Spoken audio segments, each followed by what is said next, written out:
And that is how we will start our questions. The next one is what are some of the common nutrition gaps? Feel free to, if you find that there's a question in the second set of the question that helps us to answer the first part of the question, then that's the order we'll go. We'll start off with Tenuke, and feel free to, then after that, we'll go to Dr. Mutungi, and then we'll go to Jolie. Feel free to take about 3 or 2 minutes on any of these, and then we will embark on that set of questions in the same order. Okay. So up to you. Thank you very much. When we talk about positive discipline in children, we always have to think about what is the end goal. Whenever we forget the end goal, then we're not going to do the process right. So the end goal is to have a child who is responsible, a child who is well-behaved, a child who does what he or she is supposed to do. That is the end goal. So we need to start with actually training. You talked about discipline, but discipline actually starts with training. Your children have to have expectations of what you want, and not just they do something and then you just start punishing. So we're talking about discipline. So there are some principles that we can explore if we really want discipline that is positive for our children. The first one is mutual respect. As a culture, we tend to see respect one way. Parents are supposed to respect children, or children are supposed to respect parents, but parents are not required or not even expected to respect their children. So I think if we get that one right, that we need to treat our children with dignity, even as we maintain our authority as parents. And then we need to model that respect. They need to see the same behavior that we require of them. They need to see that in us. Also, in disciplining our children, we need to look at the root cause. Many times you see a child, maybe the child looks unhappy. Some parents will even scold for that. Why are you not happy? Why, And if the child says, I'm not happy, why not? I give you food, I do all of this. So sometimes there's a root cause, there's a reason. And our children are humans. They may be little, but they are humans. They have emotions. So maybe there's a reason that they're acting the way that they're acting. And then we also need to place emphasis on the efforts that our children are making rather than the result. So sometimes you ask your child to do something, to correct something, and you're expecting that they will do better. Look at the process, look at the efforts that they are making, not necessarily at the result. So a child has a D, and you want that child to, of course, have an A. If you see that the child is making efforts, truly making effort, and maybe the effort leads them to a C, a C, you should praise that effort. Yes, they are not at A, the result that you want, but praise the effort. And I think the last thing I will say, and I'll yield to someone else, is we need to make sure that as we discipline, we make logical consequences and natural consequences. So if the issue is with the phone, maybe a child, you said, you should put your phone down at 10 o'clock, and you find out that the child is still on the phone at midnight. The issue is about the phone. So don't make the punishment, oh, I won't buy you this, or you won't go somewhere. Connect whatever punishment, I don't want to say punishment, whatever discipline you are given, make sure that it is connected to what the child did, so that the child can really understand that I'm being disciplined, not just that Dad is just mad at me and is just punishing me. Make it relatable to exactly what they've done. Thank you. I'll stop here for now. That's beautiful. I think it felt like we should be going on. I will punt this to Dr. Penina. Thank you. I'm glad that we are on the same page. I felt like we were reading from the same book. And as I was thinking through this, it made me just think through most childhood in African society, let's say 20 years ago or 30 years ago, where you'll be afraid to go talk to your parents about something you did wrong. Because, the next thing, it's going to be some punishment, either a slap or some bad words, something like that. And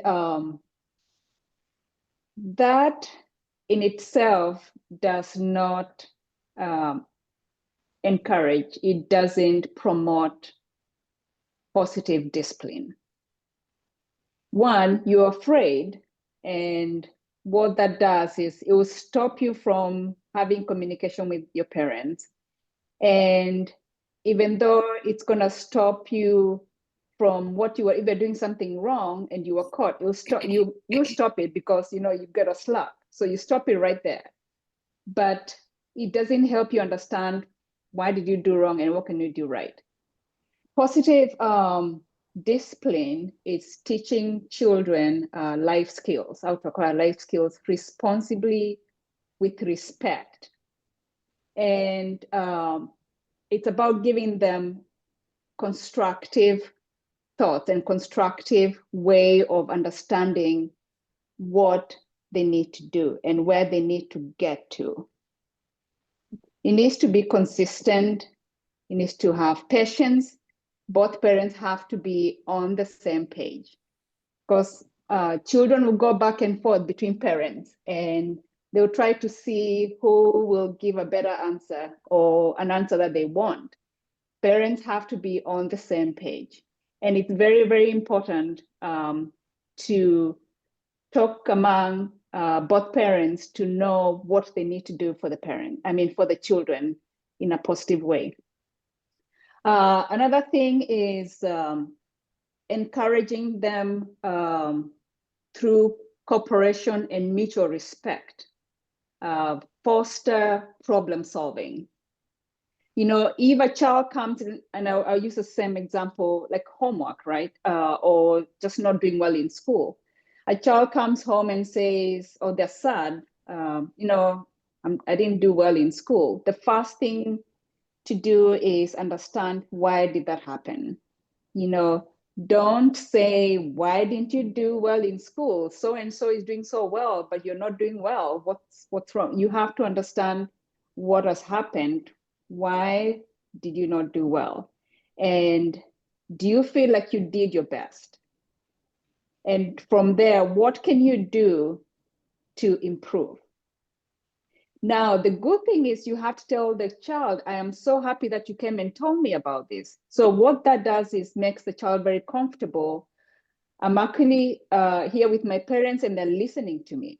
So then they'll be able to come actually back for whatever other problem that they have. They'll be able to come to you because it's that open communication channel. And then from there, you discuss with the kid of how to get to the level that they would want to get to.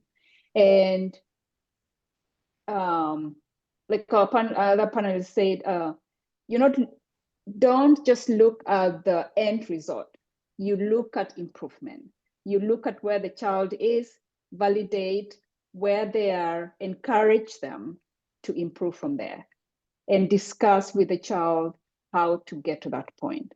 If it's putting more time in whatever subject they didn't do well, do that. If it means that the parents help them read or whatever they're doing, that needs to be discussed in a more respectful, mutual way, that the child feels like they have been seen, they have been heard at home. And with time, you notice that they change, just their approach in school, their approach at home, their approach with homework. Using kind words, firm communication is very, very important. And I'll say this for like the little kids, for example, like 1 or 2 year olds, they'll have tantrums and they will not understand some of these things. What is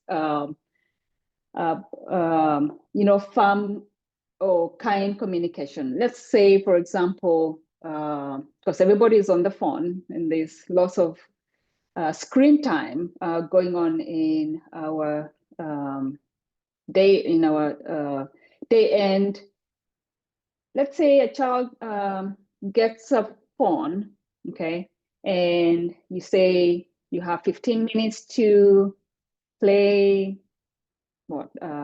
whatever they're playing or whatever music they're listening to. And after 15 minutes, you take the phone away. You say, okay, now it's time. It's 15 minutes. It's time to keep the phone down. Can I have the phone back? What will happen majority of the time will be, there'll be a tantrum initially, because even though they know it's 15 minutes, but they want to keep going. But being firm and kind, tell them it's 15 minutes and it's done. The phone needs to be put on the side. If that doesn't happen, then these are the consequences. You're going to lose your privileges of having the phone next time.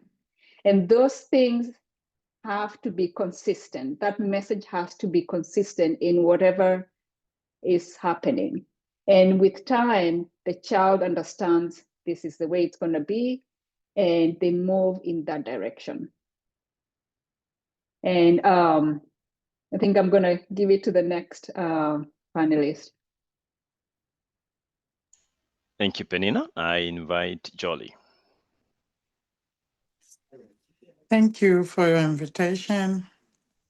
For me, what I'm gonna say is when it comes to discipline and how to help our community and the children, how they can become better leader of tomorrow. First, we have to have relationship with our kids from the beginning, from the childhood, because sometimes it goes with the age. There's the age where you talk to kids, they listen to you once. You talk to them, you tell them, this is what I'm giving you to do, this is what you shouldn't do. And there's some age when the time comes, even if you say something, they are starting challenging their parents. You don't have to tell me what to do. I don't have to go by your rules. Already, let's say I'm 16, I'm 18. In that age, what kind of situation we face and what kind of discipline we give. It's age where they are becoming teenagers. And if we read the words of God, it tells us, children, you should obey your parents, and parents, you shouldn't provoke your kids, but you have to raise them in the way of the Lord. So there are things that we have to tell them, and there are things that we have to give them time. It's not always we have to be straight with them. And there are some situations you don't have to be soft. There are situations where you have to be a little bit hard so that when they go out there, they know that, okay, my mom told you me this, my dad told me this. And building relationship with our kids is very important, especially when it comes to we don't have much time with our kids. Where we come from, kids, they go to school half day. Here, kids goes to school the whole day. Parents, we are home taking care of the kids. Back home, we do that. But here, we are just changing shift with our kids. We go to work, they are coming home. They go to school, we are coming from work. So what do we do for us to follow up with their education, to follow up with their feelings, what they are feeling, what they are doing? Because before we discipline our kids, we have to know what is going on with them. They may be doing things out of not knowing what they are doing. They may be doing things, there's something going on in their mind. But if we just jump in and discipline them without knowing what feelings they have and what they are going through, it makes that relationship go further away. Then that's why they go out there trying to find who to help them to release what they have inside their mind. And most of the time, kids don't get people who give them good advice. When it comes to parents, we both parents have to work together as a team, whether it's time to discipline, whether it's time for teaching, whether it's time for a family. We have to be together as a couple to teach our children from the beginning. What kind of children do we have to give? Do we want to give birth? How do we raise our children? How do we communicate with our children?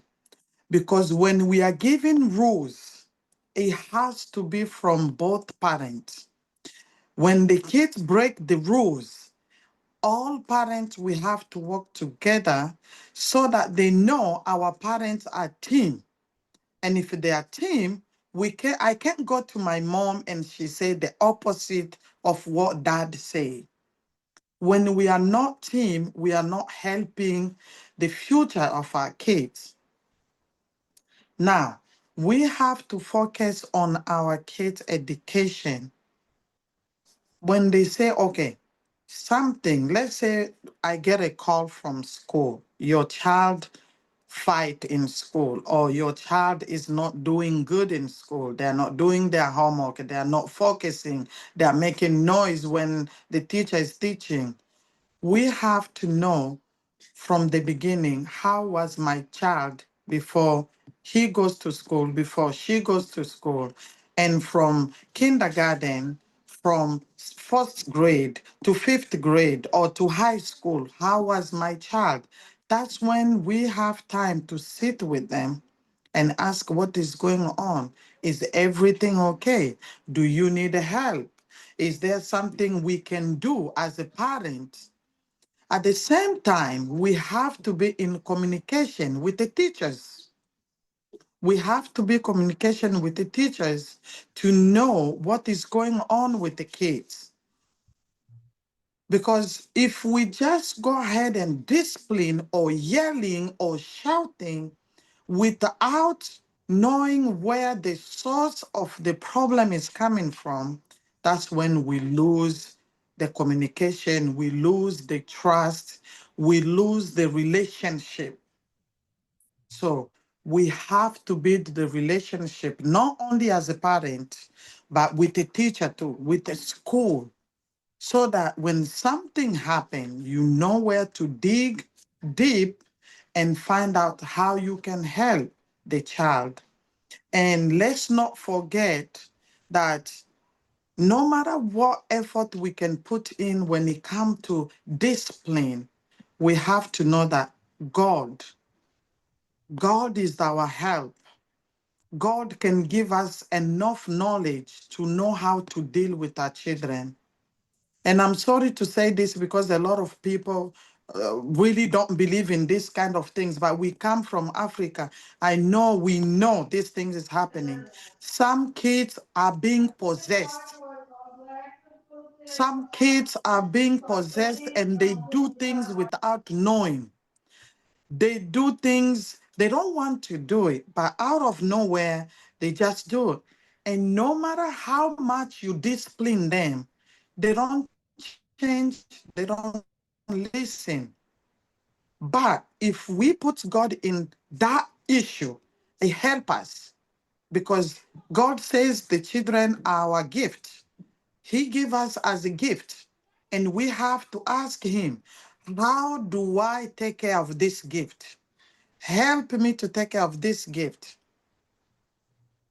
It's very important. We can use our knowledge, we can use our power, we can use everything we have, but sometimes it doesn't work. But if we involve God in a situation, it helps us. He help Thank you. us a lot, and he make us get even more knowledge and more way of dealing with our children when they are in their 20s, when they are in their 30s, when they are in their 15, 18. It help us. But if we are just using our own knowledge and our own idea without involving God, a lot of situation we end up into bad ways, and kids stay away from us and we can't handle them no more. Thank you.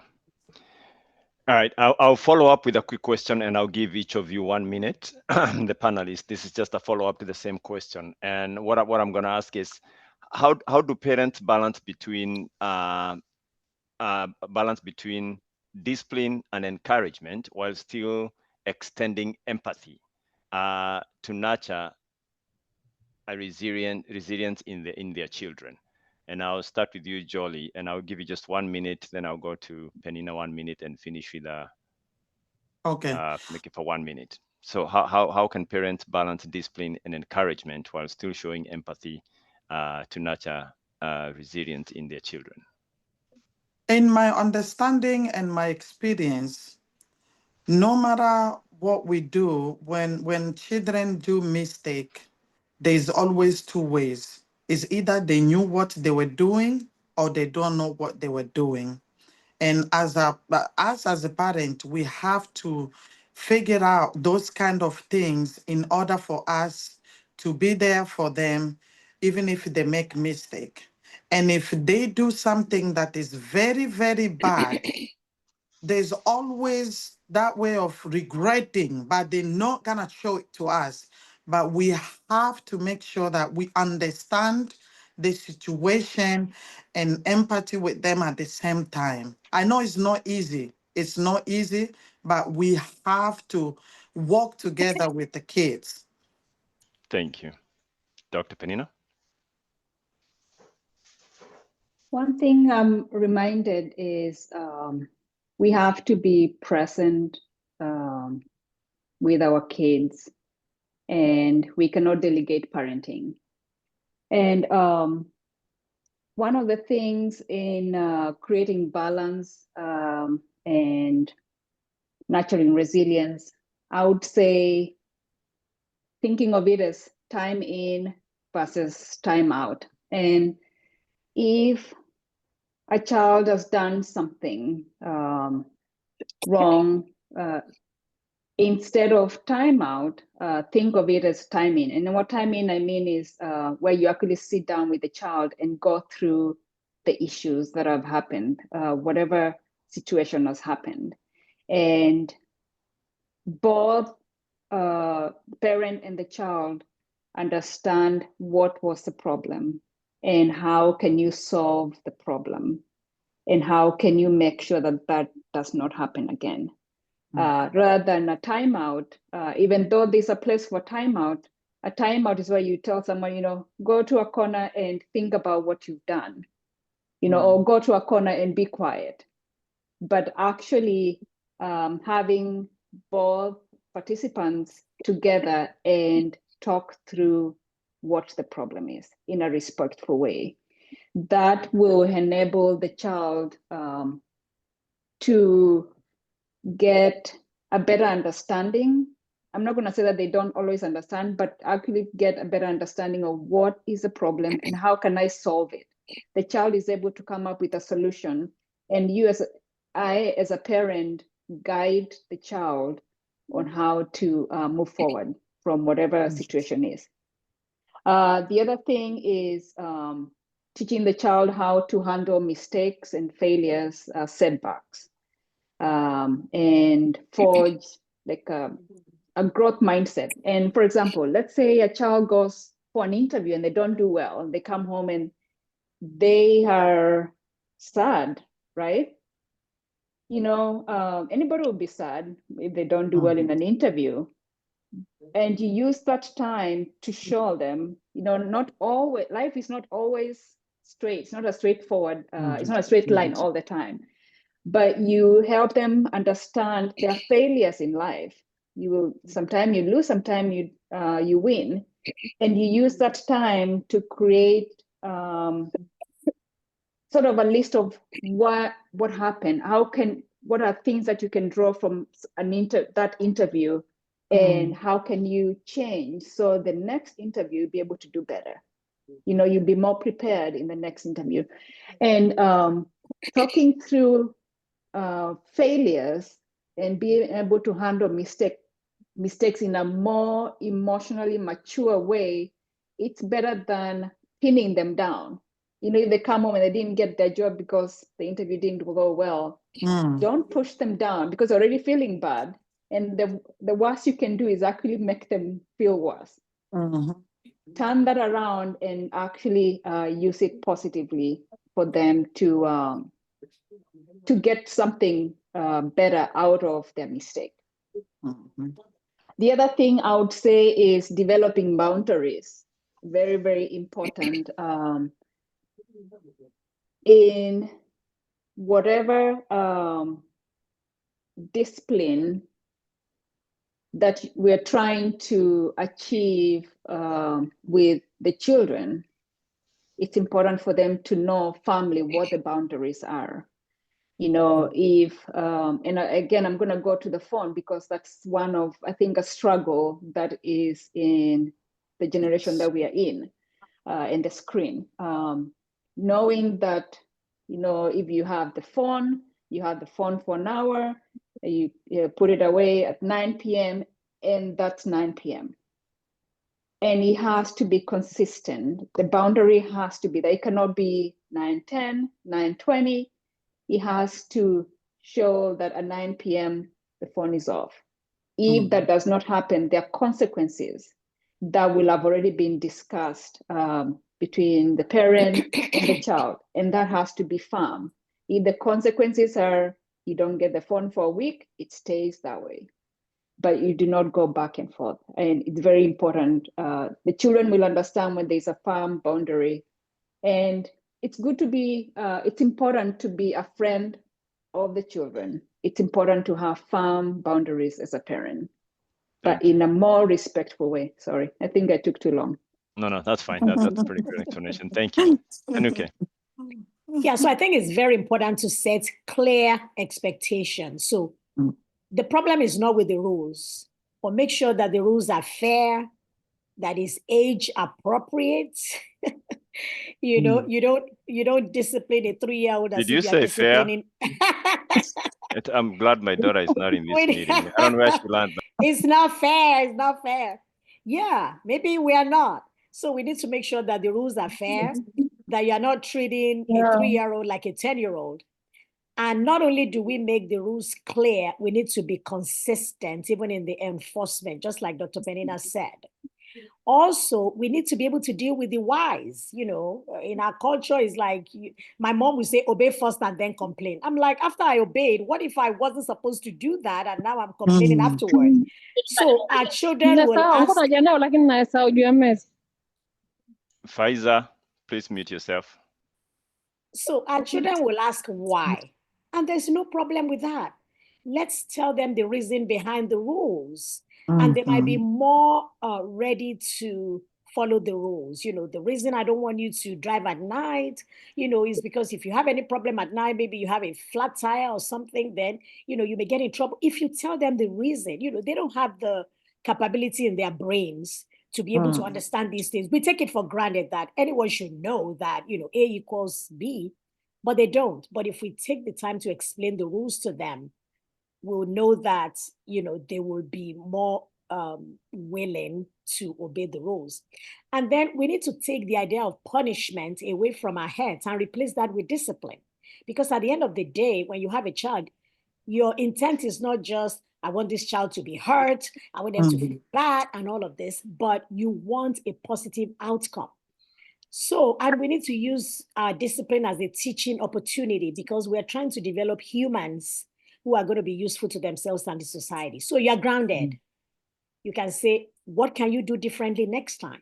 So still showing empathy, even as you are disciplining the child. And the child can see that mommy doesn't just hate me, daddy doesn't hate me, but they're actually being normal. We're working on this together. And then validate their emotions. You know, as adults, we get angry, we get frustrated, but somehow we don't respect that in our children. Why are you angry? Why are you frustrated? Well, they're human like us.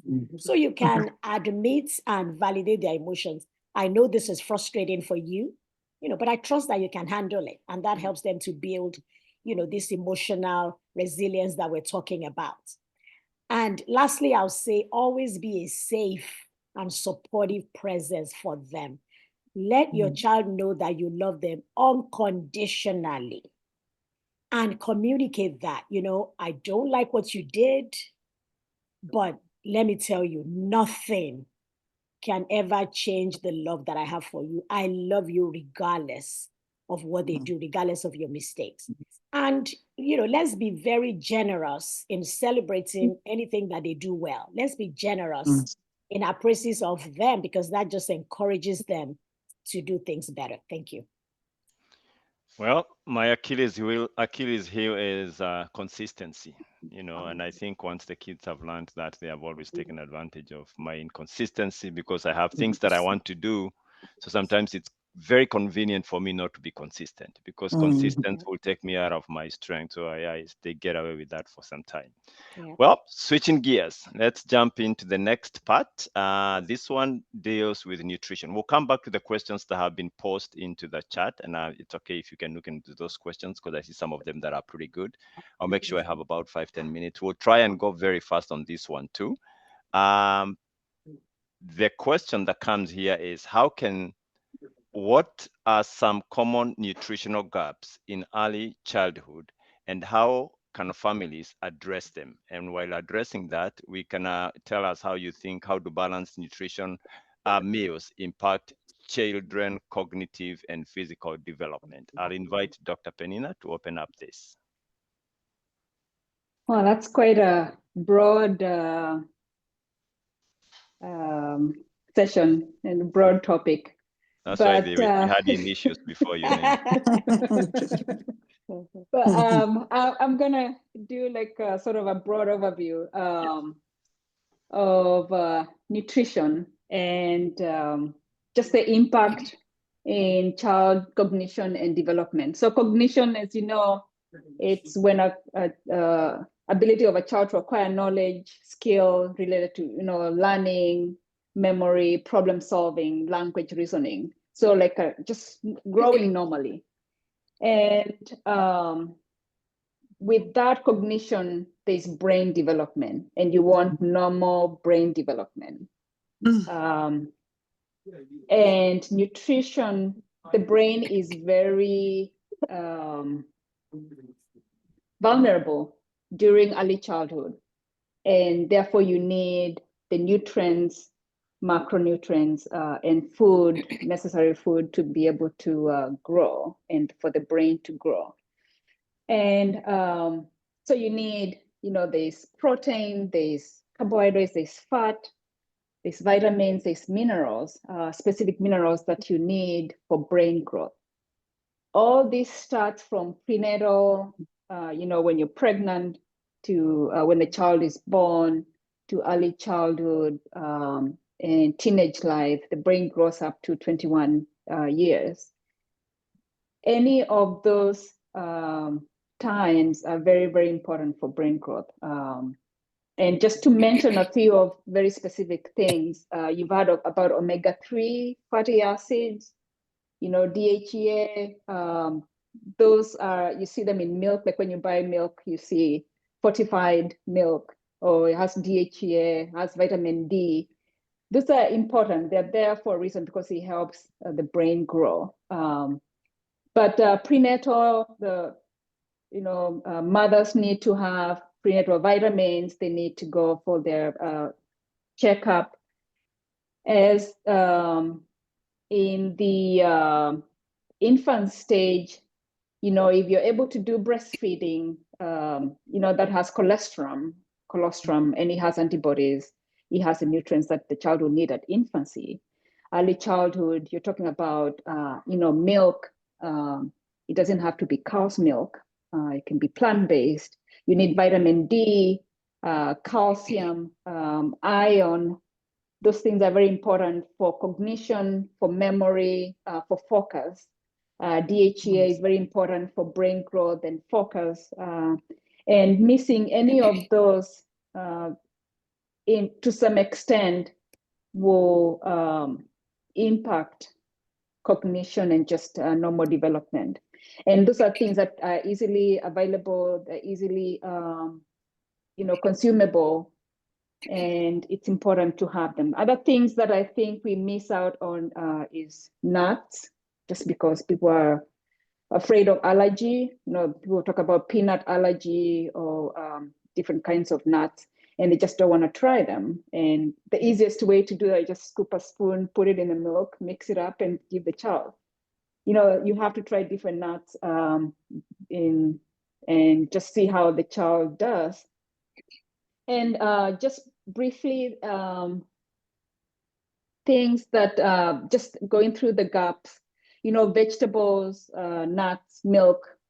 That's one of the things that I think we need to emphasize on in a balanced diet. If you think about, a lot of kids don't like to eat green vegetables. They just don't. And you have to offer it every time. If you start it early, the kid will, you're all eating together, which is very, very important. Eating a meal together as a family. You have, you're eating the same food, you introduce it over and over, and slowly the child is able to eat it from an early age and just catch on that. Eating breakfast before school, very, very important. If you can, do not send the child to school without breakfast. One, they're going to be hungry, they will not focus, they won't do well. If there's any meal that you can have, breakfast is it. Avoid processed food. Plan your grocery shopping, plan what you're going to go to buy at the store with a list. And actually, if you go to the store with a list, you end up spending less because you have a list of what you're going to buy. Adequate maternal nutrition, like I've said, fiber in the diet, very, very important for your gut, for your bowels, just all-rounded healthy. Yeah, so some of the things that just overall to go through.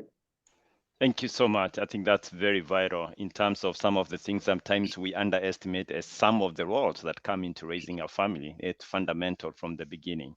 I will jump into Tanuke, and feel free to jump and I don't want to, tie somebody into that particular question. You feel free to do your culture. If you feel there's a place that you can explain better with the previous one, feel free. But Okay. I come to you, Tanuke. Thank you. Yeah, I actually wanted to mention some things that sometimes lead to the nutritional gaps to begin with. You have some children who are picky eaters. Oh, my daughter only likes Cheerios. Oh, they only like grapes. Well, if you're a picky eater and your child keeps eating the same types of food, they may lose nutrients that they need in other areas.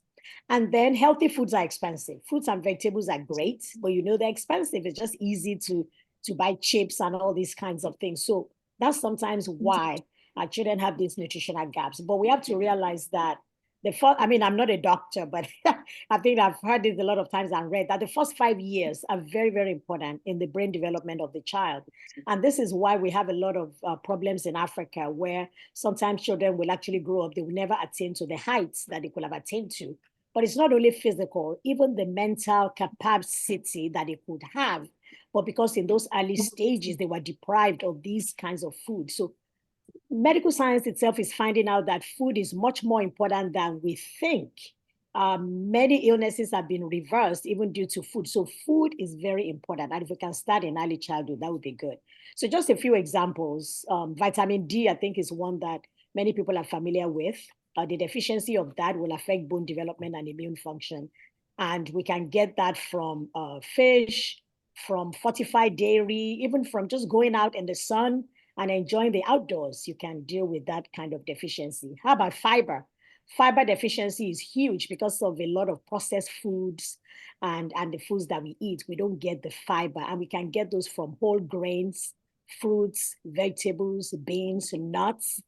Nuts are great. So I know, like Doctor said, many people are afraid of allergies, but you try it a little bit, and if you're not allergic to it, you can do that. So just some of those things. And then things that we should avoid.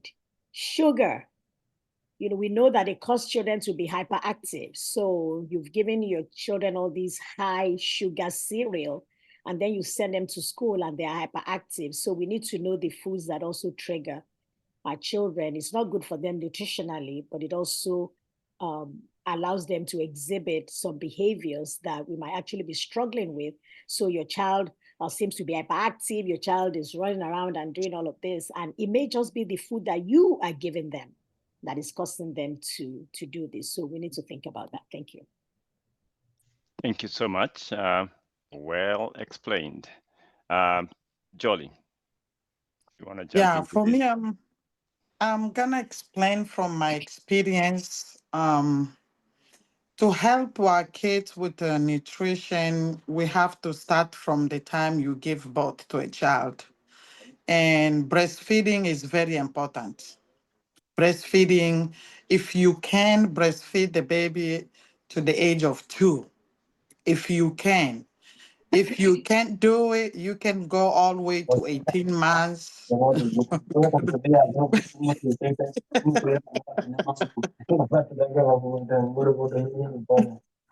At least 12 months. Can somebody mute Peter?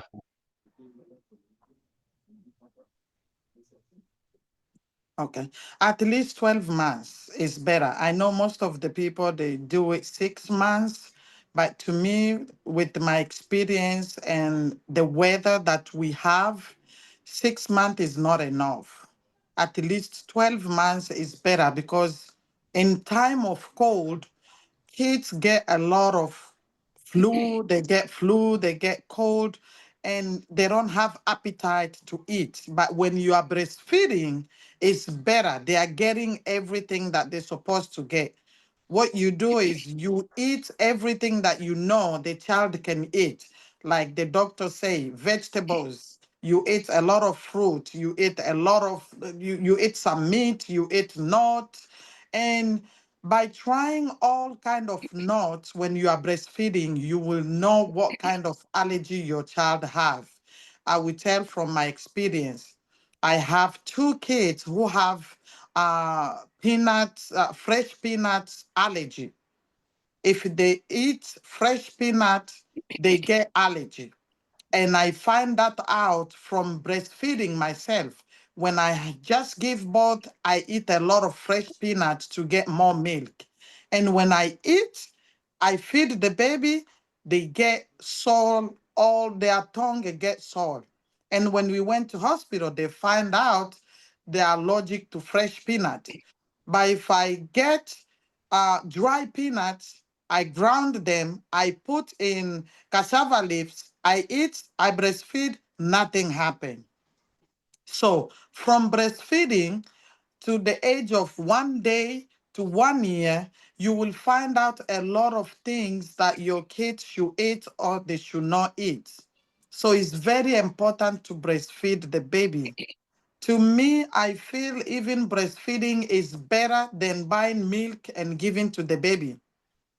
And I know the situation that we are in, going to work and coming back is not easy, but we have to try. And fish, eating a lot of fish, and at the same time, sleeping, kids going to sleep on time Yeah. because they going to sleep on time, it helped them regain more strength from the way they were playing. You know how kids goes around. You think maybe they just gonna break themselves.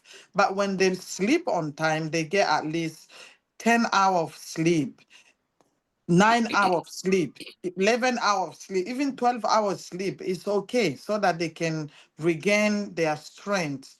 And staying outside like summertime, them playing outside, getting that sun is very, very important. Microwave food, it's not that good. I know we do it, but it's not good. And sometimes we send the kids to school with the snacks. We go buy chips and all that. No, it's very simple. Buy fruit every day. You give them 1 fruit or 2 fruit. It's better than that box of chips. So, and we usually, like us African, we eat dry fish. We eat dry fish, we eat dry meat. All that is very, very important. Home meal is better than going and microwaving food. A lot of time we do it fast, fast. I'm busy, I have to go to work, this and that. Just put something in the microwave. It's not okay for the kids. It's better for us to cook. At least you save it for the next day. You cook a lot of food today, you put in the fridge, and then the next day they can microwave or they can just boil it. It's better than just eating whatever was already processed and then we put in microwave. So that's all I can say for the Thank you. nutrition. I Thank think you. you've decided to talk about me. A lot of stuff you're talking is what I do, but that's okay. I think when it comes to breastfeeding, both like the panelists have told us, both parents have to be in the same accord. Dad and mom have to agree on when to stop. So mothers cannot just decide to go for 2 years and we wanted a year. So I think it's good for people to be on the same page. I think that's also important I think Penina and everybody panelists to say here that it's important for both parents to be on the same page. So I think that one is also important for us to be on the same page. Well, jumping on to the next question. Cultural and identity sense. We will do this for about 5, I'll give you each 2 minutes, then we can now answer a few questions that most people might have.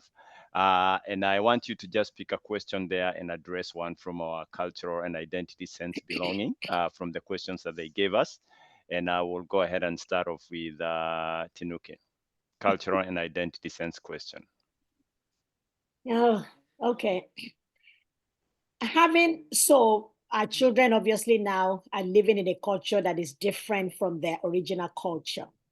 But what I want us to know is that the roots, there's nothing we can do about our roots. So your child was born in the United States and your child has always lived in the United States. Somewhere in that child is still the culture that the parents came from.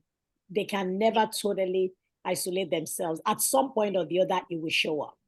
So the best thing is for us to make sure that we allow our children to get involved and know about their identity, not just that they're Americans. We cannot run away from it. And when you allow your child to really embrace their culture, it gives them a lot of self-confidence and pride. And especially when you can help them to reflect it even where they are. It helps them to be confident in who they are and to even be able to relate to other people. And so I just wanted to talk about the specific ways, what can we do? So even in our homes, we need to continue to build the culture. Language, for instance, many of us have lost that. Our children cannot speak our language, and there's really no excuse for it. It's probably ignorance on our part. If I knew then what I know now, all my children would be speaking our language. They do understand, and some of them try, but they are not as fluent as they could be. And it is possible. I think science has shown that even children can learn up to 5 languages before the age of 5 and be totally okay. And it actually helps them, being bilingual or more than that actually helps their brain to be able to conceptualize some things more than people who have only one language. So it's an advantage. And, I can't go into how we do that, but as a principle, let's know that we need to preserve the language. We need to preserve our culture. Things that are positive in our culture, let's teach our children so that they know it. Let's not be ashamed of our culture. Let's teach our children the names, even the names. Like I said, you cannot take the culture away from them even if you try. So it's better to just allow them, let them have their names, let them be confident and comfortable in their identity. And also expose them to other people like them. Many times our children are isolated here. We are only thinking about our profession. So I got a job in Iowa.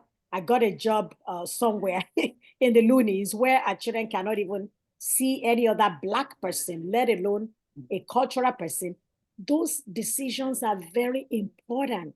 What's going to happen to your child? How are they going to be able to connect? When your child goes out there and sees other people like them, other people that behave like them, they are happy. I'll give you one example and I'll stop. So we started attending a camp meeting every year of Nigerian Christian groups. So all Nigerians will be there.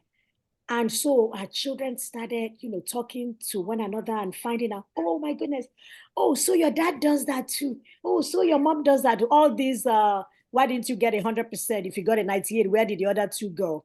Things like, maybe you finish a bowl of ice cream, and instead of throwing it away, you actually recycle and you started putting something else in it. They started comparing experiences, and the children felt so happy that I'm not strange. My parents are not strange. There are actually people like me. And it changed for my children. It changed their mindset forever. They just found that connection. But some people who deprive their children, your children are not around other cultural people. It's just, you think you're just in the US and your children just have to have friends who are Americans or white or something. I can assure you, you are depriving your child, because at some point, those other people are going to leave them, and then they're going to be thinking, who exactly are they? So instill your culture in your children. I cannot overemphasize that. Thank you. That recycle thing drives everybody in our house crazy, even me. Dr. Penina, you're next. Definitely, cultural identity is very important. It grounds a child. They know where they belong in this world. And in as much as they're in the US, a different environment from where we grew up, but they know that they're Africans. I'm from Kenya. My kids know that they're Kenyan American. So it's very important for them to understand that part.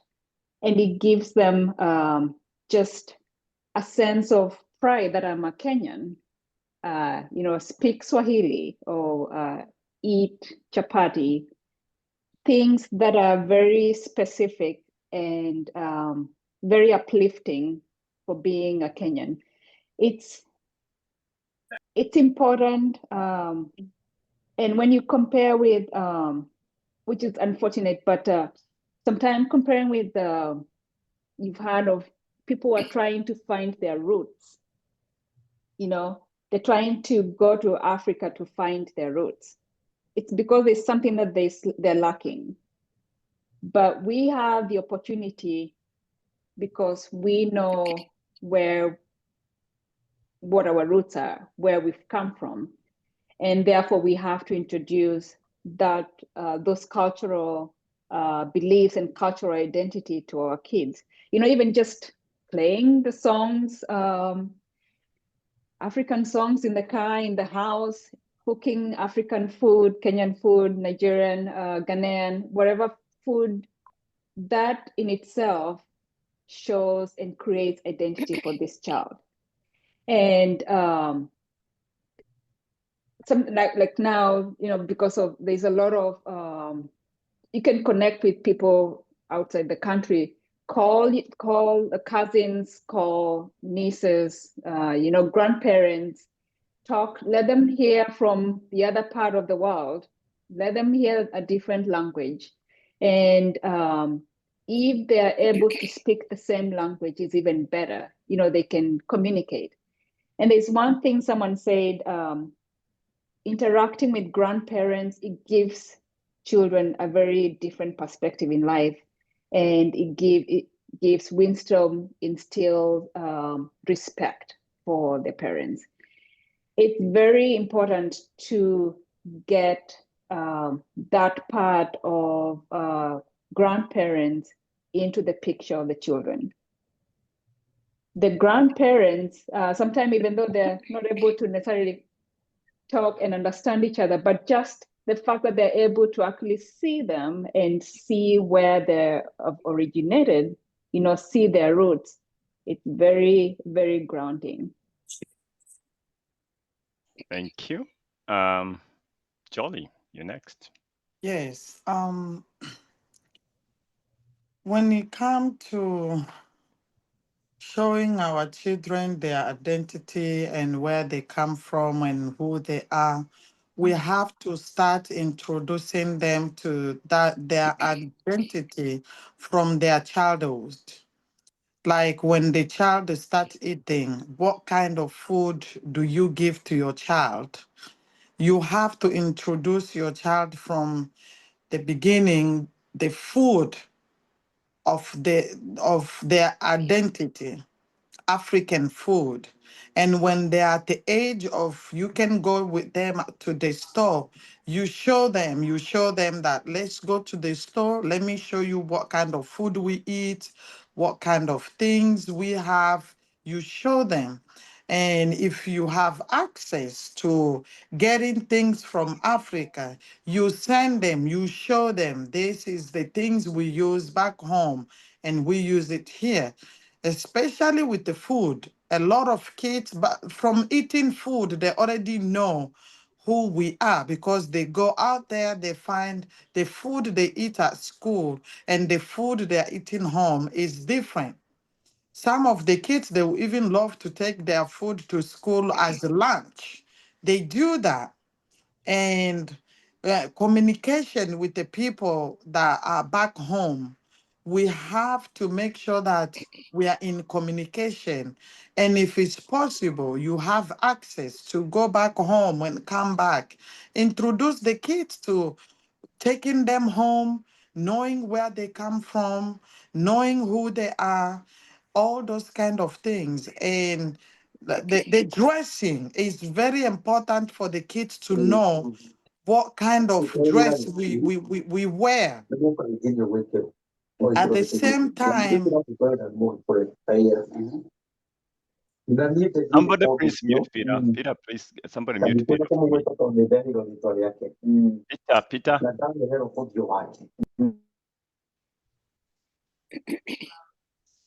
at the same time, let's say like party, there's a party, there's African party, wedding, or there's a birthday, there's a graduation. Those are the kind of place to take the kids to interact with the other kids, to know, oh, there's other kids like us, there's, oh, those, so this is kind of things we do back home, those kind of things. And language is very, very important. Very important. I will give example uh, of my own. I have my firstborn. He was born in Africa. He came here as he was only 1 year and 6 months. He didn't want to speak our native language. No, no, no, no, no, no, no. When you try to speak native language, he speak English. And we end up telling him, okay, if you want to speak only English, we don't know English. We don't know English. So when he says something, we all get quiet. And then he get tired. It's like, okay, okay, okay, okay. So what do I say? He end up losing even a little bit of small language he had. Now we start teaching him from the beginning. Okay, if you want to say this in English, in Swahili is this.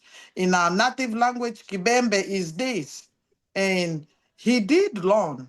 But the rest of the kids, all 8 kids, they speak our native language, they speak Swahili, they speak English. So you can speak, even if you come in my house, you are speaking. Be careful what you say. Be careful what you say, because if you are trying to say something that is not okay, they can hear. They can hear everything that you are saying. So teaching our kids language and showing them that I know you were born here. This is where we were born. You are American, you are US citizen, but your bloodline, it comes from this place. And you have to know what kind of place it is. And we have to communicate with the people there, even sending the picture of the place, houses, all those kind of things, showing them so that they know who we are. Yes, we were born in USA, we were born in Canada, but we are African. And they will be proud. They will always be proud. In school, they have culture day. When they have culture day in school, you have to be in support of that. You have to be in support of that, showing them, okay, this is where we come from. These are the things we do. These are the things we have. These are the worth of our country. Things like that. Because Thank when they're explaining that, people will even surprised. Were these kids born here? Yes, but who did that? The parents. I know some people, they don't even want to give the kids our food. They'll be like, no, since my kids come to US, they don't like African food. That's not true. That's not true. The kids came from Africa. They eat African food. How can they not like African food because they are here? It's because we don't keep that in mind and knowing that what should we do? And all that comes from how important you see you are, how important you see your country is, how important you see where you come from and the people that you are related with. Some people, they don't even want to be related to the African people anymore. Oh, these people, they're like this. No, We have to be like that. We have to come together. No matter how bad we are, how good we are, that's who we are. We cannot change that. So we have to come together and we have to take our kids through that process, little by little, and they will feel comfortable and be proud of themselves. Thank you so much. I think we'll now jump into another session. I mean, we've let our, I mean, I'm one of those, and I think Tanuki alluded into that in terms of not being in a position where we have taught our children their language. Culture is the widening of the mind and the spirit. And if we want a culture to continue, then we have to continue creating it. And I appreciate this because this is coming from knowledge of experience, from reading, from most of the places that our panelists have been exposed to. We truly appreciate that you are expose into this and enlightening us into this area. We'll jump into questions from our members. There was one question that I feel that everybody can get a chance to jump into, and I think it was about punishment. How do you punish ADHD children? How do you deal with ADHD children in terms of punishment? And we can do 1 minute each. I plan to stop at 7:20. That's in the next 20 minutes, for 5 minutes. And now, before I give you guys each a parting shot for the night, if you can address that with, a minute or so, how do you punish ADHD children? Starting with Tenuke, and then Jolie, and then closing with Dr. Penina. I thought the doctor would start, but I think what we need, what we need to know is that once our children have been diagnosed with ADHD, we need to work with the doctor. We need to work with the pediatrician. And if we have therapists, we need to work with them. So I would say, as a general matter, even when you have two different children, even if none of them has ADHD, what works for one child may actually not work for the other. And that goes back to understanding your own child. So you don't use one size fits all. When you now have a child who is ADHD, that's even on another level. So for you to even attempt to discipline a child with ADHD, you have to educate yourself with the condition of your child. There might be things that you think the child is doing that is wrong, and it may be because it may be a symptom of ADHD, and they may just need your help to work with it. So if you're a parent here today and you have a child with ADHD, how much understanding do you have of this condition? Work with your pediatrician, work with the therapist, tell them what the child is doing and how you can support the child, because there might be some things that you think are behavioral issues, which may just be that it's because the child is ADHD and this is what you can do. You might need to provide different environments for them. If you have an ADHD, who wouldn't sit down to do homework instead of just beating them and just getting upset? If they have ADHD, they probably need to get up from time to time, and you probably need to allow them to leave their homework, stretch out, go do something, and come back to it. That may not be normal for other children, but that may be just what they need. So I'll just say, understand exactly the condition, understand the symptoms, so that when they arise, you know how to deal with them and work with your pediatrician and therapist. Thank you. Beautiful. Jolie. For me, I know it's a very difficult situation, but in that situation, there's two ways that people can always use when you have kids like that. First, you have to work with the doctors to guide you through what you can do as a physical. And second, from my experience and my understanding, you have to pray a lot for God to give you enough strength, to give you patience, and to give you enough strength to be calm. Because anytime they want to stand up, move, and do whatever they want to do, you have to be patient with them. You have to be calm. And with the kids like that, punishment is not always a solution. No, it's not always a solution. You have to work with them. You have to work with them. There will be a time they will understand you. There will be a time they will not understand you. But you should always be in a situation of understanding them and finding a way to deal with the situation. So it's both way, working with the doctor and be a person of prayer, to ask God every single day to give you enough strength and enough knowledge to deal with the situation like that. That's all I can say. Thank you so much. That's quite painful. Uh, Dr. Penina. So ADHD is really a spectrum, and it ranges from, attention for a minute or so to where the child is able to actually sit for 20, 30 minutes. And like a lot of, the other panelists have said, it's important to work with a therapist, a pediatrician. Therapists will help you know what works for the child. What will work today may not work tomorrow. Patience is very, very important. If you have a child who only has attention for 5 minutes, that's all you have. You sit down with the child for 5 minutes. If you're doing some task, you do that. When they get up, you don't get frustrated because that's all they have.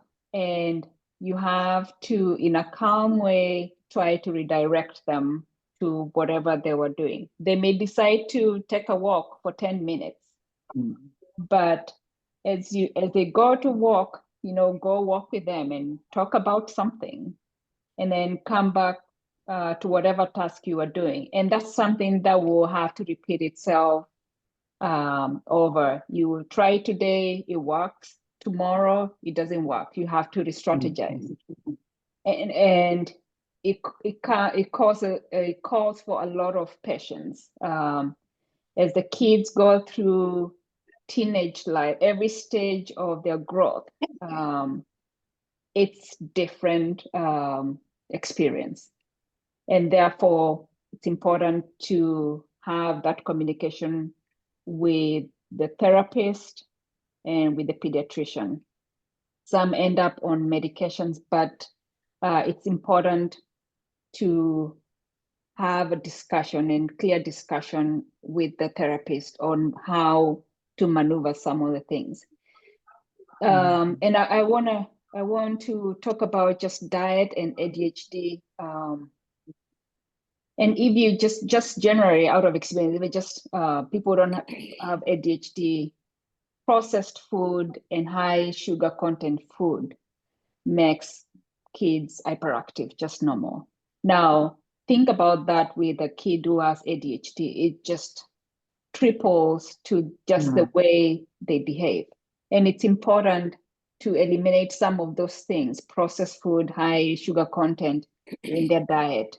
You want a balanced diet and less sugar in their system. That helps control some of the behaviors to a point where you can have sort of a more muted response, a more muted tantrum.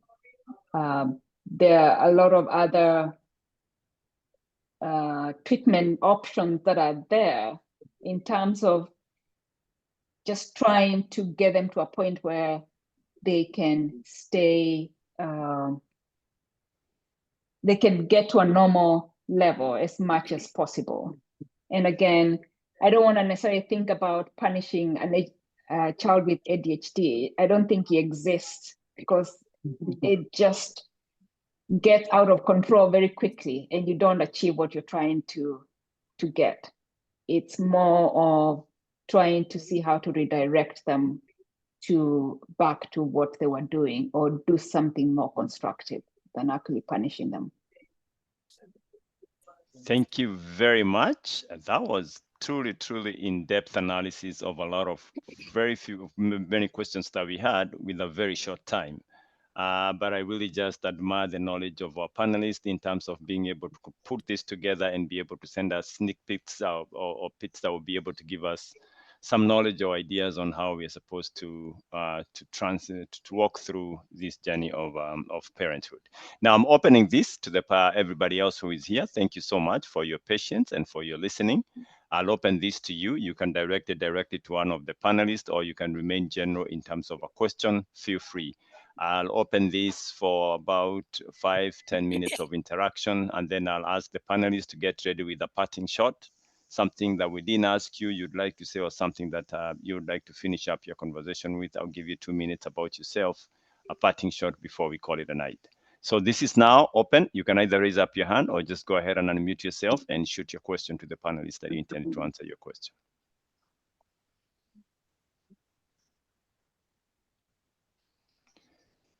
You can also type the question if you don't want anybody to, if you don't want to talk, feel free. It's your time now. Your time is now, or forever hold your breath.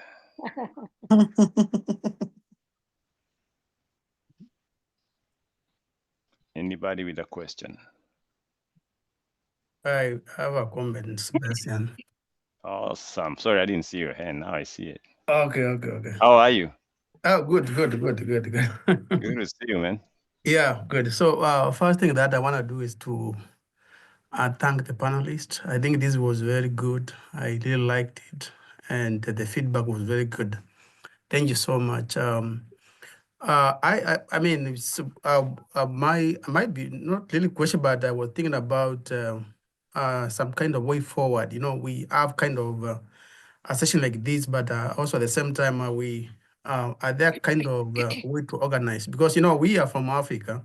One thing that I've realized that the way we were brought up, especially the first, we as who came first here, like immigrants, kind of slightly different because, you know, like my dad used to just say one thing, you know, it was yes or no, you know, and yeah, the kind of, there's also the school and everything, you know, kind of, the dialogue is different.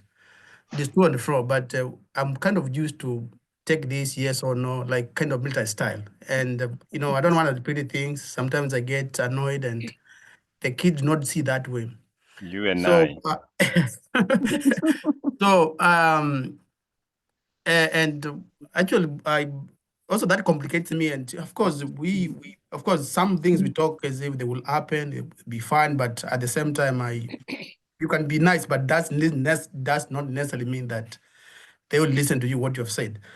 But I was wondering whether we there's a way that with the time people have support groups that they can able to talk and share, and also the kids also have their own pressure, especially from other side. You know, this is that they are multicultural societies, and they tend to copy from other people, and they say that no, this is what be done, this is not legal, and I think also Pina talked about the timeout. Sometimes kind of like timeout, but at the same time, sometimes I feel like it's not working because I don't have time to wait for another 30 minutes.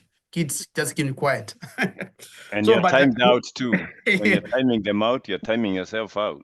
yeah. So, but what way that as a community that we have a kind of support groups or some, we kind of share and, someone to go and, share our ideas and so forth.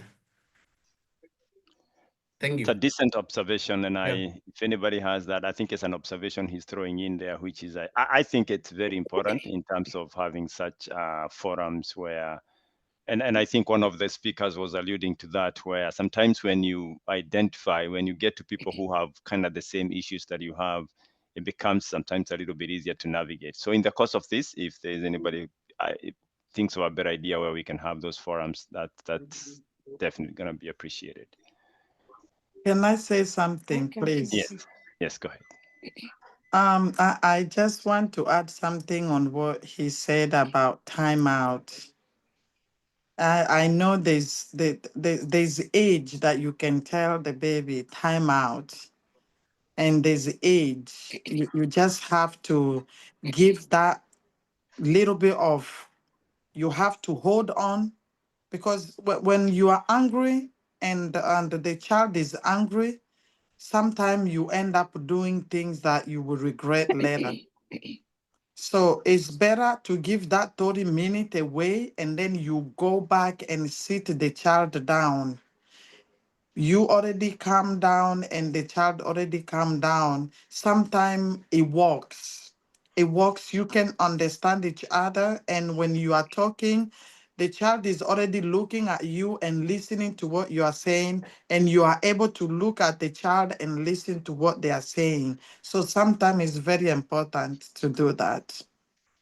Jolly, let me ask you a question. You have how Yes. many kids again? You have 9. 9. So was it Yes. easier when they were few, or did it get easier as you had more, given maybe some will help you do that? Or is it the same from the very first time you had 2 and when you had 8 or 9? When was it easier when there were many? What I can tell you when it comes to Doesn't mean I'll get any more, but if to be honest, it get difficult with the age. okay. That's what I can tell you. It gets difficult no matter how many kids you have. When it comes to housework, yes, it's very difficult. The housework get more. But when it comes to parenting, age, oh my God, help me. Age is the issue. Because the way you talk with the 5 years old is not the same way you will talk with 10 years old. Is not the same way you will talk with a 16 years old or 18 years old, 20 years old. It's crazy. Yeah, it's not easy. It's not about having a lot of kids. It's about the age. Thank you. Yes. I think, Sebastian, I'll jump in and say this. I think we all agree that parenting has helped us realize that we need patience. That's one of the things that has taught me how to be patient, which helps in just communicating with the children in a more calm and respectful and less shouting. As you know, they change from being toddlers to, my kids are not yet teenagers, but as they get to that point, you know, the things that they will repeatedly do, try to push, step on your toes, Mhm. and sometimes you just, you know, you lose it, right? And when that happens, there's no effective communication between you and the child. It's not helpful. And just taking a 5-minute break, walk to the kitchen, get a drink or water or something, just to recollect yourself and calm down, to be able to actually have a discussion with the child and explain what is the issue and go through what needs to happen, what needs to change. Very, very helpful. And another thing that I wanted to talk about, exposing our kids to different other families and other kids that look like them. In St. Louis, right, we have lots of African immigrants. You know, find your circle, find a group of friends who have kids probably the same age or thereabouts, and get together, have dinner, you know, go to the park, get together. It's very helpful. A lot of times in school, they're the minority, you know, in class, maybe 1 or 2 kids from, you know, African descent. But getting the kids together where they feel like they're the majority, they, you know, they meet people who are like them, who have the same cultural practices, same beliefs. You know, they would probably talk the same language. Very important to actually have that connection. And it helps them realize, oh, you know, after all, there are other people who are like me, and you know, this is my tribe. These are my people. Thank you so much. Thank you so much for chipping in on that one. Anybody else with a question, either to the panelist or a general question that we can help answer? 2 people have their hands raised. I saw Stella, and then I saw someone else. So. Okay, Stella, go ahead. Who was? I don't know who the other one was. Yes, thank you, everyone. Thank you for the opportunity. Thank you, Sylvie, for inviting me in this beautiful forum. I'm a parent of 16-year-old, and I have two questions that I would like to ask. Maybe it could have discussed earlier because I came a little bit late. My first question is, how can parents strike a balance between granting independence and providing necessary guidance to their teenagers?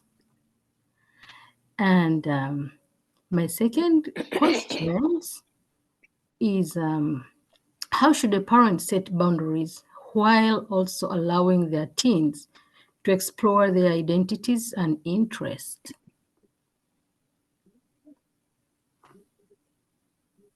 I don't know if I can take that.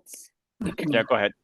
So you're basically talking about the challenging life of raising teenagers. And it doesn't have to be as bad as people talk about it. I think we need some understanding. We need to know that at least we need to check their developmental growth. What is happening with a teenager at this time? They are in between being a child and being an adult. So that's a dicey place to be. Am I an adult? Am I a child? So we as parents need to recognize what is happening in that developmental age. They are the age where they are now exerting their independence, and it is a good thing.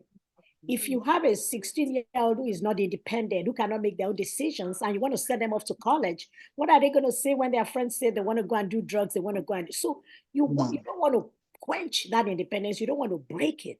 So the thing with teenagers is that you need to be ready to get on their level. At this age, it's very, very important to connect with them, to give them room, to hear them out, to be able to listen to them, to validate their feeling, just to give them room, not to come on this, I'm the dad and I'm going to tell you what to do and all of that. They're going to rebel because naturally God has placed it in them that they are now getting ready to be adults. And because they're getting ready to be adult, they need to develop those skills of. Can you imagine sending someone to college and they don't know how to make a decision on anything? They can't decide on their own. They can't do anything. You don't want that. That is being developed in your home, and that's definitely going to cause clashes because someone is trying to become an adult and someone is already an adult. But it is not difficult. If you have their back, if you invite them to conversations, if you talk to them, if they see that you respect them, if you validate their feelings, I hear you. I see that you're upset. Let's talk about it. If we do all of that. And then when you are creating rules for teenagers, sit together to do it. Now you started driving. Let's talk about the rules. You have this weapon in your hands that can take lives. What should we do? So no speeding. You create the rules together, and then you create the consequences together. You see, when they are involved, we say they want to become adults. When they are involved, they feel valued. They feel like you recognize them, and so they cooperate with you. So if I ask you to come home at 9 and you don't come till 10, what should we do? What do you think? You create those rules together, so they will already shoot themselves in the mouth. And if they are being ridiculous and coming up with things that are too lenient, you say you know that you're not being serious. If you do that, you can. So create the rules together, and when they break the rules, be bold in following through with whatever it is. If it's about the phone, if it's about the misuse of the phone, and you say, if you do this, your phone is going to be taken for 24 hours. Don't now be afraid to take the phone for 24 hours. You must follow through. Once you start not following through, you've lost your hold on discipline. You've lost that. So even though it hurts you, they're not going to die because they don't have their phone for 24 hours. They're not going to die. So keep to what you have done. I think when we start doing that and we really do connect with them on an emotional level and they begin to trust us, it will be easy. You know how teenagers love their coaches at school? Coaches are loved people. Like they love their coaches. Peter, please mute yourself. Peter, please mute yourself. Because these coaches, when you watch them, they give them these motivational talks. They tell them they believe in them and all of this, when they're doing the sports. many young people have coaches as their mentors, because these are people who believe in them and let them know it. Now, we as parents, we have the opportunity every day to be mentors to our children, to be coaches, to be people who cheer them on, who they trust. And when they do that, when they trust you, when they respect you, they also respect your rules. Thank you. Thank you so much. Penny, go ahead. One thing I want to add quickly, I think we have to be present as parents. And this does not start at teenage life, but it also starts, way when they're little. And you create that communication, open channel of communication. Yes, you hear them, your friends, but you also have to guide them respectfully, have set boundaries, and actually keep those boundaries. Very helpful when they get to teenage life and there is independence. Those channel of communications, if you were not present when they were little and you come in at teenage life and try to direct this teenager who also wants independence, then it doesn't work that way. But once you've been together and they're able to come to you and happily have a discussion, even at early age, a teenage life, even as they go and evolve as adults, they'll be able to have a discussion with you, and you'll be able to talk with them through whatever is going on. So that's very helpful. Thank you. Anything to add, Jolie? After that, Yes. you can ask your question. Yes. What I'm gonna add is when we have teenagers, we have to be in communication with our parents too, to ask about how we grow up in our teenager time. How did we behave?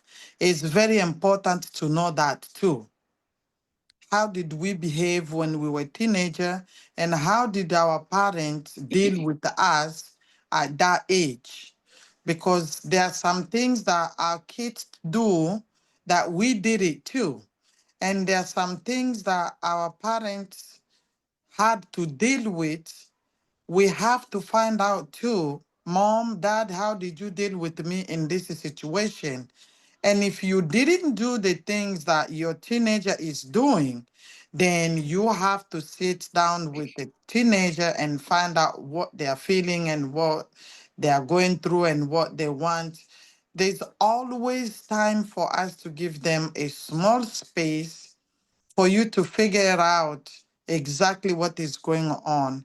And like the way they say before, to put that boundaries, we have to stick on our rules. As long as it's not illegal, as long as it's not something that can hurt them, but something that can help them, yes, stick to that.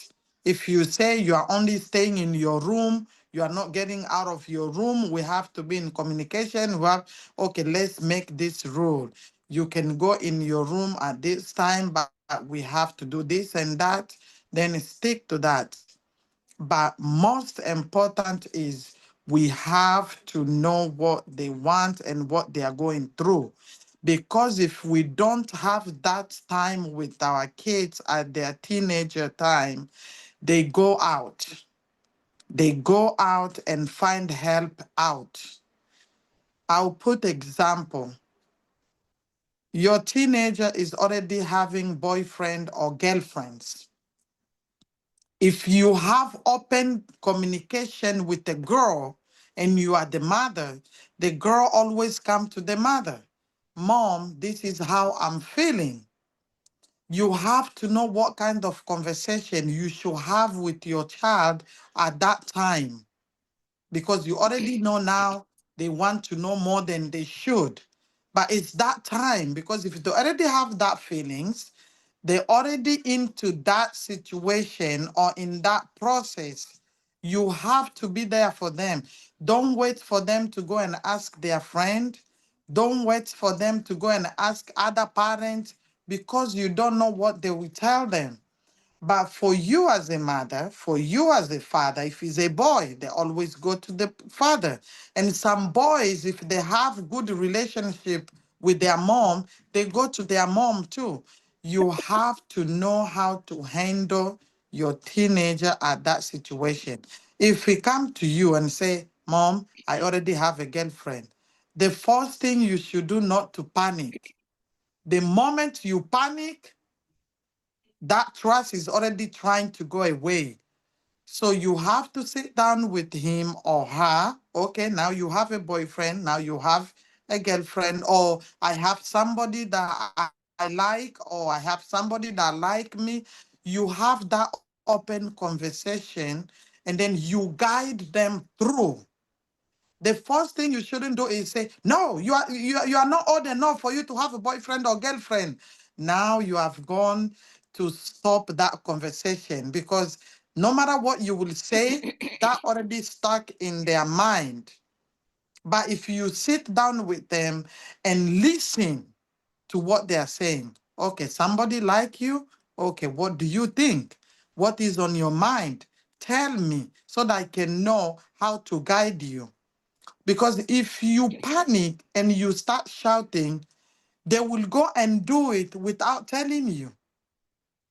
And then even if they break up, she's crying, he's crying, now they don't know where to go.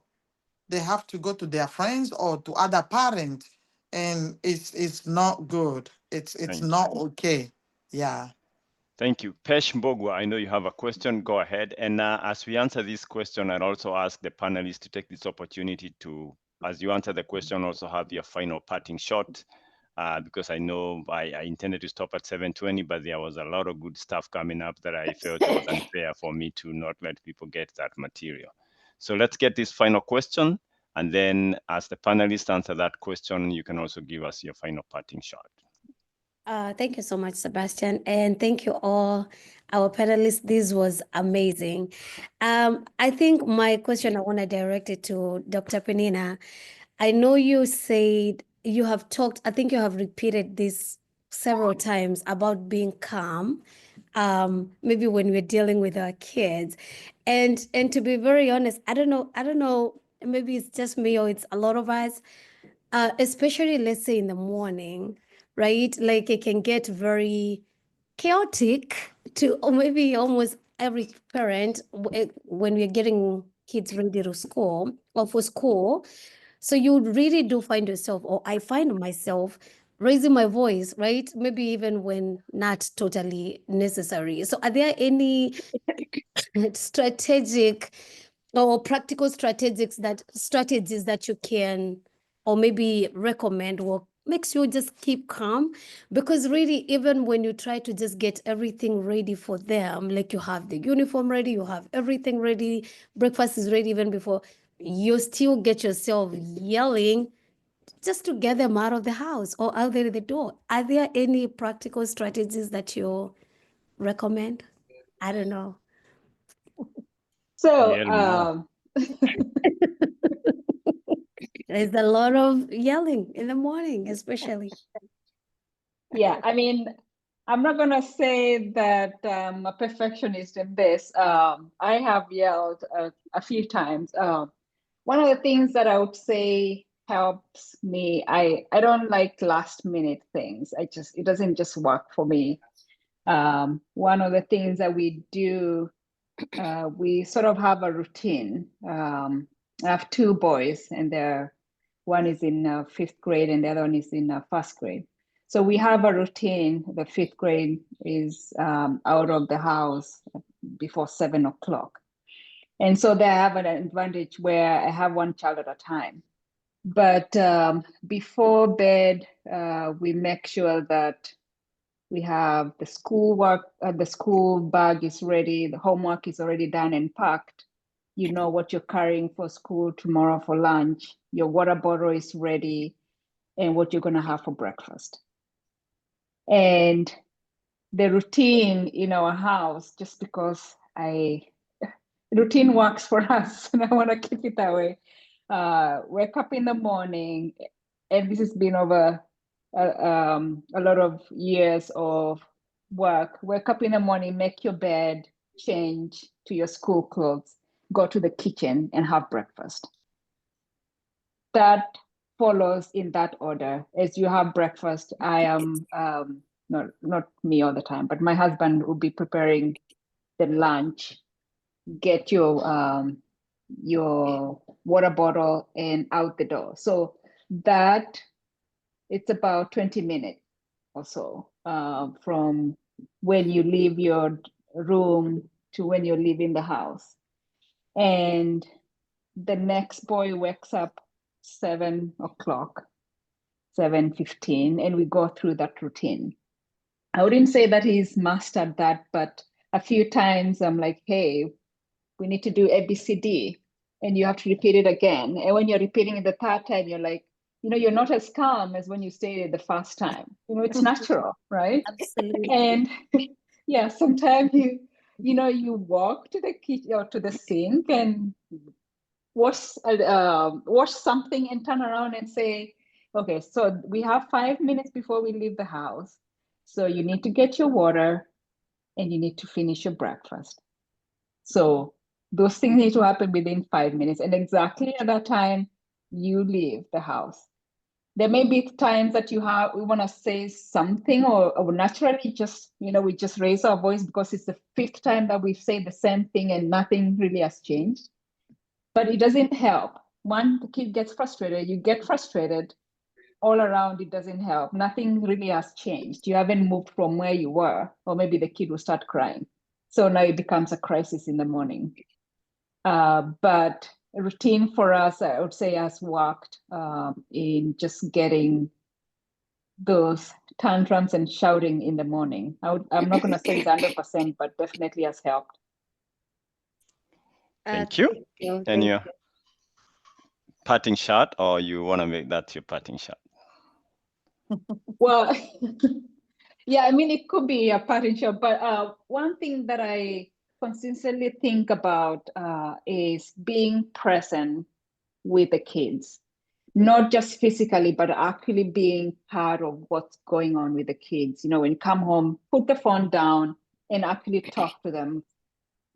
How is school? How is the day? What's going on? And actually listen to them.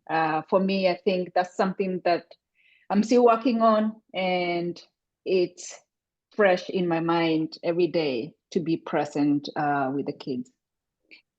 Thank you so much. We appreciate you, your time, and your contribution to this meeting today. It was of great help, not just to us, because some of us will also share this information with other people, and that's how we end up changing the whole society, community in general.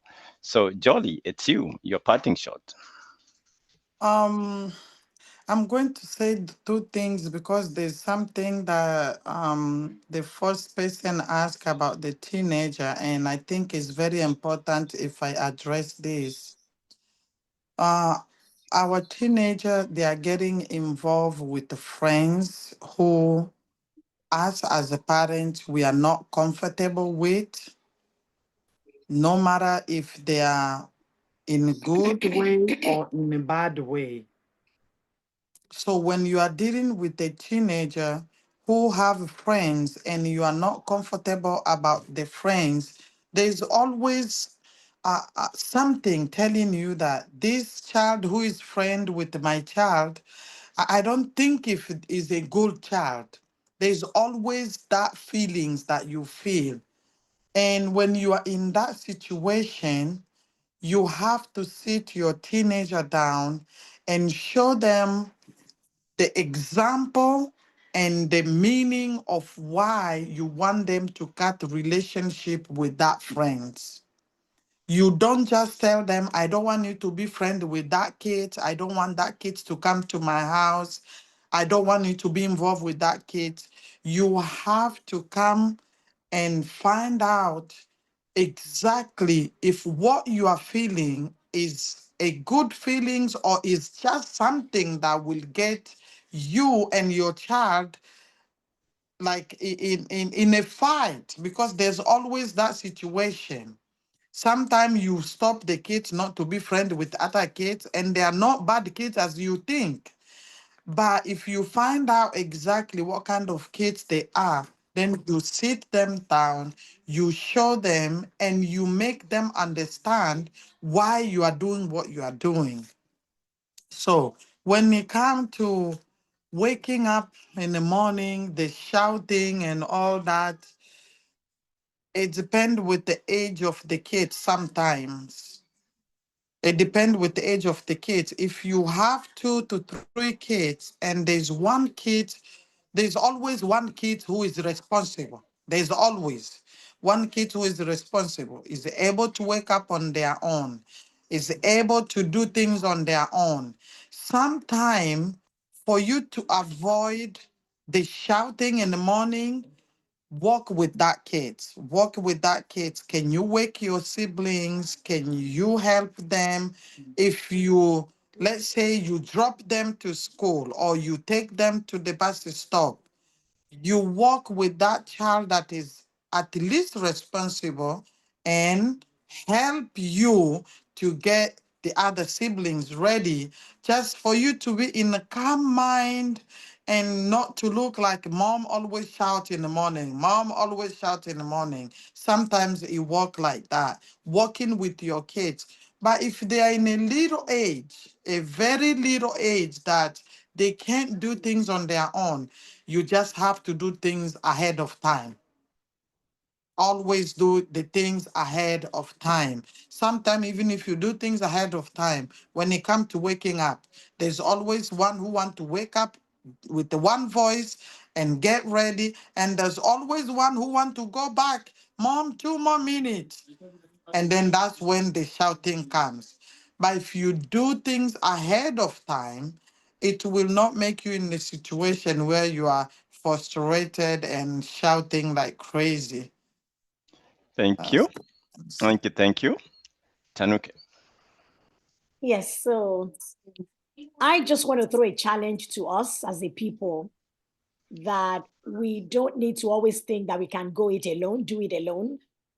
I want to let you know that this work of parenting, your job is more of an uphill battle than the next co-worker that you go to work together, because that co-worker who is American is raising a child.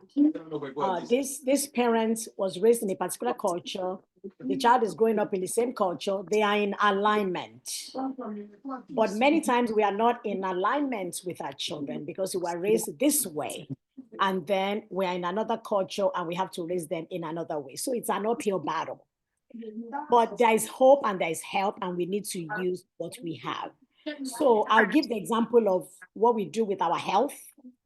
We do regular checkups, we do annual checkups, not because we are sick, but because we want to make sure that we continue to be well. And if you're someone who doesn't do annual checkups and you are dealing with high blood pressure, maybe you haven't gone to the doctor in 5 years, the 5th year you go, you don't even go, you just have a stroke. And then blood pressure is 200 over 100 and something. And it has actually been like that for years, but because you did nothing, this is where we are. The same thing with our cars, our vehicles. The government actually regulates you must have insurance on your car. And many people, you do maintenance on their car. If you don't do maintenance of your car, you also know what happens. All of a sudden, something is going to break. The same thing with our parenting. We don't have all the knowledge. Let's seek support. Somebody asked the question about support group. Parenting support group is critical. We have a support group, and I'll put the link here, where parents of teens, we call it parents of teens and twins inner circle. So parents of teens and twins come together every week. We just had a session today. And people talk about things, they bring these issues. What do you think?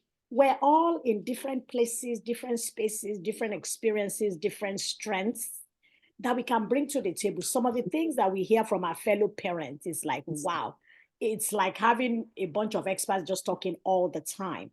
I will encourage that you tap into such groups. Our group is a subscription. It's not free, but it's like subscribing to Amazon or to Netflix. It's very cheap, but we still want you to have a stake in the matter. And this should be important to us, even as African parents. We should know that parenting is a job, is a skill to be learned, is something to do well. It's not something to wing. Let's just see how it goes. You cannot afford it. If your parenting is on the wing, well, we just go with the flow. If you are not intentional about your parenting, you'll be shocked the kind of parents the kind of children you raise over time. However, if you do your job, if you're intentional, if you do it as you will, even in this country, you will raise children who are responsible. So wherever we are, I'll advise, so let's come together. This thing that we are doing now, let it not be once in a year. Let's come together. Let's have support groups. Let's talk together, and let's just help ourselves on this journey. Let's not do it alone. Thank you. Thank you, thank you, thank you, thank you. This was wonderful. Plethora of knowledge from very experienced people, either from going through the process, either from learning it from school or just being in part of areas that have made you have such knowledge. And I can tell you that the people who are able to attend this and from the feedbacks we've received, this is going to be helpful to us and other members. And I'm just like that you have elaborated on a lot of things. A lot of us thinks it's the African in ourselves. It has nothing to do with that. It is never domiciled to yourself because you're an African. So there's some stuff like an African you have to stop doing. It's a work in progress that we have to keep working every day until the Lord calls us home. Amen. So thank you, everybody. I want to invite Elizabeth to make some few announcements. Sorry that we kept you a little longer than we anticipated, but this was simply because your questions kept coming and we felt that every next question that is coming had more weight and we needed to make sure that everybody gets the answers that they anticipate. So thank you. God bless you. Have a good night. We'll see you next time we have a meeting. But in the meantime, I invite Elizabeth to make the announcements that we have from Vitendo for Africa. Sebastian, I put in the links. You can ask anyone to look. Anybody who wants to take a look at it can take a look at it. Yes, please. There's that link right there. And please share it also. Share that also with friends. Elizabeth. All right. Thank you so much, everyone, for joining the meeting today. It was a great meeting. I learned a lot. And I hope everyone who's here, all the parents have also learned a lot to how to take care of their children. So I'll be sharing some of the upcoming events that we have from Vitendo. So I'll be sharing my screen.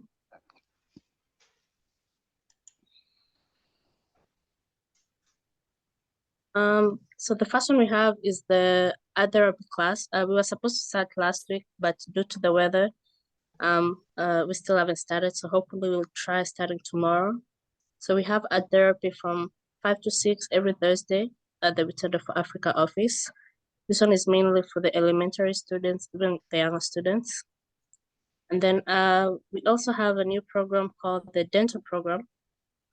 The dental program is for middle schoolers and high schoolers, and it's going to be starting on March 7th. That one is going to be running for 4 weeks. So please, if you haven't signed up, please sign up your kids. That one, we only have 15 spots for now. So please, before it fills out, please sign them up. The next one that we have is the father and son game night. So that one is also going to be on March 7th at Christ Covenant Church at 6 p.m. So fathers, please encourage your children to come with you. So it's a father and son bonding time. So please encourage even your friends to be present for that. We also have the adult mental health first aid class on Wednesday, March 8th from 10 to 3 p.m. at the Vitendo for Africa office. Also, that one, we've been sharing the link. If you haven't taken any of our mental health classes, please, you can sign up so that you can also learn how to take care of yourself mentally and also how to proceed when taking care of your children. And then for our future events, our main events that are coming up, the next one is the graduation party for the class of 2025. It's going to be on June 20th, 5 to 8. So we'll be sharing the flyer and the registration is $30. So please, if you have a graduate who's almost graduating, please join us. Even if you have younger kids, please come and celebrate all our graduates. And then another main event that we have on August 1st is the Women Empowerment. So please, ladies, please sign up for that. It's gonna be from 6 to 10, August 1st. And then our main event is the Return for Africa Gala.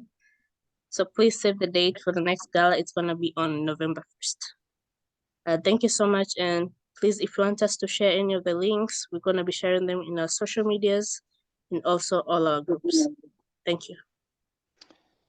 Thank you, everybody. Have a good night. We'll see you in our next event. And thank you for being patient with us, especially in having gone above the time. God bless you. Thank you for having us. Thanks for all you do in the community. Thank you so much. Thank you so much, the panelists. Thank you for great information you shared. May God bless you. Man, thank you.